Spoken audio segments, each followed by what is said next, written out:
Welcome. आप देख रहे हैं बॉलीवुड रिपोर्टर और मैं हूं आपके साथ सोनाली। हाजिर हूं बॉलीवुड की अप टू डेट खबरों के साथ फिर एक बार। तो चलिए करते हैं आज के शो की शुरुआत और आपको दिखाते हैं बॉलीवुड की टॉप न्यूज। मुश्किल में घिरी सनी देओल की आगामी फिल्म गदर 2। शूटिंग लोकेशन के मालिक ने थमा डाला 56 लाख की मोटी रकम का बिल। घर के मालिक ने लगाए मेकर्स पर धोखे के आरोप। दरअसल यह 2001 में आई फिल्म गदर एक प्रेम कथा तो आपने भी जरूर देखी होगी। अब 20 सालों बाद बड़े पर्दे पर अमीषा पटेल और सनी देओल की सुपरहिट जोड़ी फिर से गदर 2 के जरिए धमाल मचाने के लिए आ रही है। लेकिन ये क्या, अभी तो फिल्म की शूटिंग शुरू ही हुई थी और सनी की फिल्म को लेकर खड़ा हो गया है विवाद। मीडिया रिपोर्ट्स के मुताबिक सनी देओल और अमीषा पटेल की इस फिल्म की शूटिंग 10 दिनों तक पालमपुर के भलेड गांव में हुई। फिल्म के सभी मेन सीन पालमपुर में ही शूट किए गए। 10 दिनों तक हुई शूटिंग के दौरान सनी और अमीषा के साथ वहां और भी कई कलाकार मौजूद रहे। लेकिन अब इसी बीच फिल्म से जुड़ा एक नया विवाद सामने आया है। जानकारी के मुताबिक जिस घर में सनी की इस फिल्म की शूटिंग हुई, उस घर के मालिक ने मेकर्स पर धोखे का आरोप लगाया है। मकान मालिक का कहना है कि इस फिल्म की शूटिंग करने के लिए 3 कमरे और एक हॉल के इस्तेमाल के लिए बात तय हुई थी, जिसके लिए 11,000 रुपए प्रतिदिन देने की बात भी हुई थी। लेकिन जब फिल्म की शूटिंग को शुरू किया गया तो उनके पूरे घर का और 2 कनाल जमीन के साथ साथ उनके बड़े भाई का घर भी शूटिंग के लिए इस्तेमाल किया गया। ऐसे में घर के मालिक ने सारी बातें बताकर अपना बजट बनाया और अपने नुकसान को जोड़कर 56 लाख रुपए का बिल बनाकर मेकर्स को थमा दिया, जिसके बाद ही ये विवाद खड़ा हुआ है। घर के लोगों ने ये भी कहा है कि जो वादे मेकर्स ने किए थे वो उन्होंने पूरे नहीं किए। हमारे साथ धोखा हुआ है। जो 11,000 रुपए हमें कंपनी से मिले हैं, हम उन्हें लौटाना चाहते हैं और हमारी प्रार्थना है कि अब हमारे घर का इस्तेमाल फिल्म की शूटिंग के लिए ना किया जाए। घर के मालिक के इस कदम से फिल्म की शूटिंग में एक नया मोड़ आ गया है। अब ऐसे में देखना होगा कि सनी और फिल्म के मेकर्स इस मामले को कैसे संभालते हैं। फिलहाल इस मामले पर अभी फिल्म के मेकर्स और सनी देओल की तरफ से कोई भी बयान सामने नहीं आया है। आपको बता दें कि गदर 2 साल 2001 में रिलीज हुई फिल्म गदर एक प्रेम कथा का सीक्वल है। कुछ समय पहले ही सनी ने सोशल मीडिया पर फिल्म का मोशन पोस्टर भी शेयर किया था, जिसमें नजर आया था कि एक बार फिर से सनी तारा के किरदार में नजर आने वाले हैं। इतना ही नहीं, फिल्म में उनके साथ अमीषा पटेल भी उसी अवतार में नजर आने वाली हैं। मोशन पोस्टर में ये भी बताया गया कि फिल्म 2022 में रिलीज की जाएगी, जिसके बाद से ही फैंस एक बार फिर से अमीषा पटेल और सनी देओल की जोड़ी को साथ में देखने के लिए बहुत ही एक्साइटेड हैं।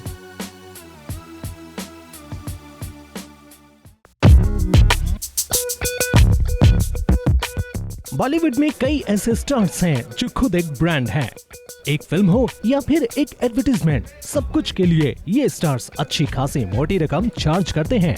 आज हम बी टाउन की कुछ ऐसी सक्सेसफुल जोड़ों की एक लिस्ट आपके साथ शेयर करने जा रहे हैं, जिनकी टोटल वैल्यू निश्चित रूप से आपके होश उड़ा देगी। सबसे पहले बात बॉलीवुड के किंग खान और गौरी खान की। SRK और गौरी से शुरू करें तो ये दोनों अपने अपने क्षेत्र में जबरदस्त सफल हैं। शाहरुख और गौरी बी टाउन के सबसे अमीर कपल्स में से एक हैं। वहीं एक रिपोर्ट के मुताबिक इनकी कुल संपत्ति 6,600 करोड़ रुपए है। बात करें दीपिका पादुकोण और रणवीर सिंह की, तो ये दोनों ही सेम इंडस्ट्री के टॉप स्टार्स हैं। इन्हें बॉलीवुड के IT कपल कहे तो गलत नहीं होगा।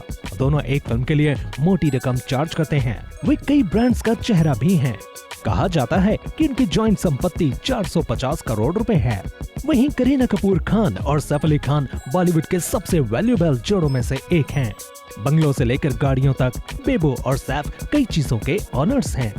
वहीं अपने प्रोजेक्ट्स और बाकी एड्स के माध्यम से भी कपल बहुत पैसा कमाते हैं। रिपोर्ट्स की माने तो इनकी कुल संपत्ति करीब 750 करोड़ रुपए है। ऐश्वर्या राय बच्चन और अभिषेक बच्चन दोनों बी टाउन के बेस्ट कपल कहलाते हैं। दोनों की टोटल वैल्यू की बात करें तो इनकी संपत्ति 1,000 करोड़ रुपए बताई गई है। बात करें अगर अनुष्का शर्मा की, तो उनकी शादी विराट कोहली से हुई है। दोनों ही अपने अपने क्षेत्र में काफी कमाई करते हैं। ऐसे में मेंस XP के मुताबिक इनकी कुल संपत्ति 1,250 करोड़ रुपए बताई गई है। जब बात बॉलीवुड के मोस्ट बैंक बैलेंस स्टार्स की आती है तो उस लिस्ट में खिलाड़ी कुमार का नाम सबसे ऊपर आता है। अक्की, जो हर साल 5 से ज्यादा फिल्में करने के लिए जाने जाते हैं, वो हर फिल्म के लिए एक मोटी रकम लेते हैं। वहीं उनकी वाइफ ट्विंकल खन्ना एक कॉलमनिस्ट और राइटर हैं। ये कपल कई ब्रांड्स को एंडोर्स भी करता है और रिपोर्ट्स की माने तो इनकी कुल कीमत 21 करोड़ रुपए है। तो सबसे पहले आप तीनों का बहुत बहुत स्वागत है E24 पे। Thank you. How are you guys, कैसे हैं आप लोग? आयशा, हम सेकंड टाइम मिल रहे हैं। कैसी हैं आप? मैं ठीक हूँ, मैं बहुत अच्छी हूँ। आप कैसे हैं? एकदम बढ़िया। अमृता कैसे हैं आप? जोया जी आप कैसी हैं? बिल्कुल ठीक, थैंक यू। अच्छा, talking about the show, the short film, Zoya ji आपसे हम जानना चाहेंगे कि किस तरह, कैसे आपने इसके बारे में सोचा, क्या कॉन्सेप्ट था, कुछ अगर आप हमें शेयर करना चाहें तो। ये कॉन्सेप्ट मतलब मुझे कुछ बनानी थी जो रिलेटेबल है, जो मतलब सब लोग देख के उनको लगे कि मैं ये हो सकती हूँ, नहीं तो मुझे मतलब मेरी जिंदगी में ऐसा कोई है, कुछ रिलेटेबल एक्सपीरियंस हो। So it was based on that and personal life story जैसा, मतलब थोड़ा थोड़ा लेके, मतलब it was easy to put together. Amrita, आप कहना चाहेंगे इसके बारे में? What is the story is all about? हमने देखा दो बहनें लड़ रही हैं, उनके बीच में थोड़ा प्यार भी है, कुछ अगर आप हमें बताना चाहें तो। So it's tough यार to कहानी के बारे में तो बात नहीं कर सकते क्योंकि it'll be a spoiler, but you got the gist of it कि लड़ रहे हैं, प्यार भी है, और फिर क्या होता है उसके बीच में। तो हमने थोड़ा सा इसका हमने ट्रेलर काइंड ऑफ देखा था। आयशा, हम आपसे जानना चाहेंगे कि सिंस 3 लोग हैं तो कुछ ऐसे तीनों गर्ल्स ऐसे कुछ फन मस्ती हुआ था? बिकॉज जोया भी है इसमें, अमृता भी है, कुछ अगर फन मस्ती, बिकॉज आपको देख के मुझे फन मस्ती वाली चीजें ही याद आती है, ख्याल में आता है, तो कुछ अगर शेयर करना चाहें तो। एक्चुअली फन मस्ती तो नहीं हो पाई थी क्योंकि इतना इंटेंस जो स्क्रिप्ट है और बहुत कम टाइम था हमारे पास शूट करने के लिए। 3 दिन में ये शूट किया है, तो there was no gap only कि फन मस्ती हो सके। और actually I am very happy that I have done this film, ताकि लोगों को अब मुझे देख के थोड़ा सैडनेस भी आए, because it's a very beautifully written little intense script. So really, या तो हम शूट कर रहे होते थे या प्रिपेयर कर रहे होते थे, तो there was no time in between to हारे थे, yes.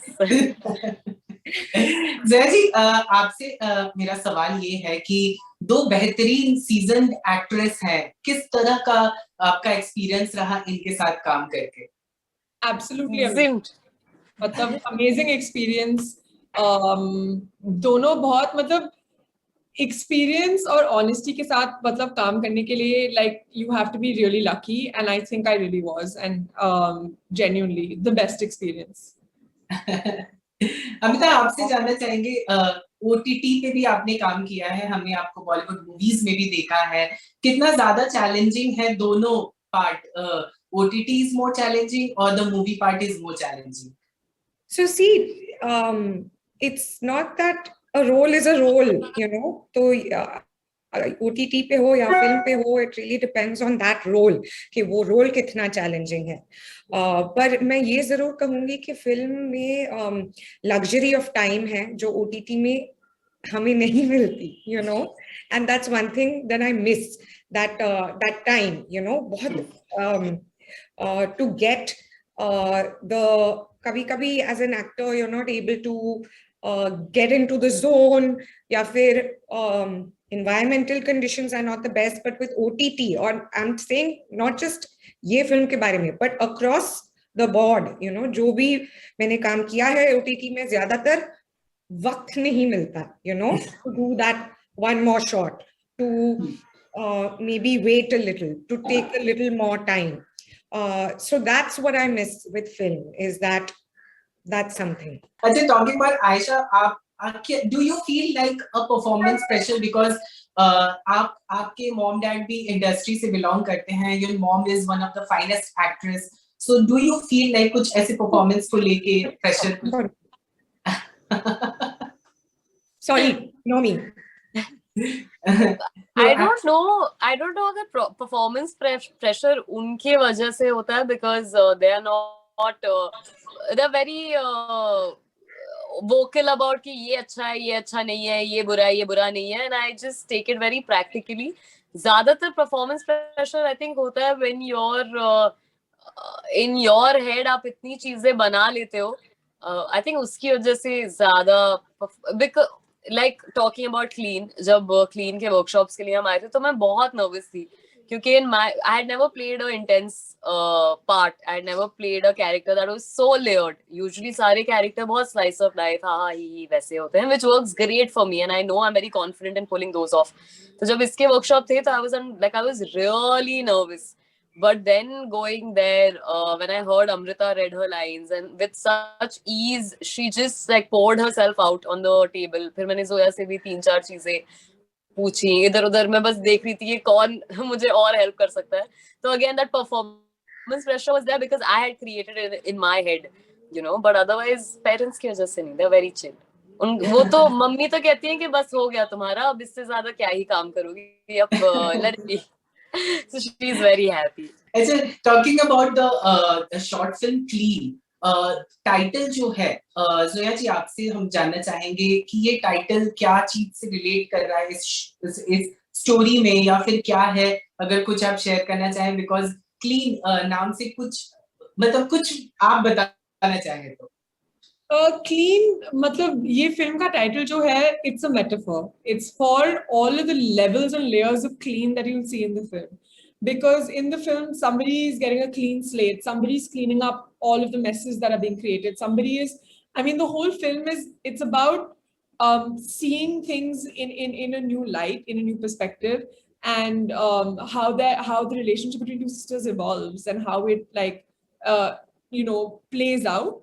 And इसमें जो क्लीन है ये बहुत सिंबॉलिक सा टाइटल है, तो आप जब फिल्म देखोगे तो फिर आपको मतलब you'll get why it's called clean and what the significance is of the title. Bollywood reporter में आज के लिए बस इतना ही, लेकिन बॉलीवुड की हर छोटी बड़ी अपडेट जानने के लिए आप बने रहिए हमारे साथ. कल फिर होगी मुलाकात, तब तक के लिए bye bye and take care.